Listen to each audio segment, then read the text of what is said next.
रुको जरा सबर करो। যান যান, আপনার ভোট হয়ে গেছে। তারপর কে? কি হইলো ভাই, দাঁড়াই রইলেন কে? আপনার ভোট তো হয়ে গেছে, চলে যান। না না মানে ভাই, আমি আমার দাদার লগে দেখা কইরা পরে যাম। দাদার লগে দেয়া করবেন মানে? দাদার লগে দেয়া করলে আপনি দাদা বাড়িতে যান। না মানে হয়েছে কি, আমার দাদার ঘরে 4টা সন্তান।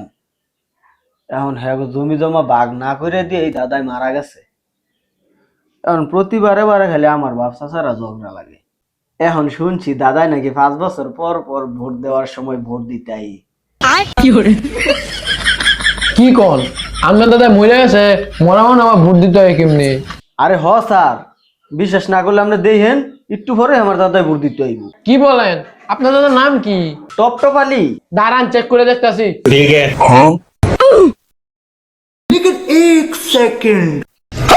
কিন্তু সকালেই ভোট দিয়ে চলে গেছে। দূর স্যার, দেখছেন স্যার, এবার আমার দাদা আমার লগে দেখা না করে গেছে গা। দাদার লগে আর কোনো সম্পর্কই রাখতাম না। কি স্যার, এটা কিভাবে সম্ভব? মরা মানুষ ভোট দিয়ে গেছে মানে? আরে সম্ভব, এটা বাংলাদেশ বলে কথা।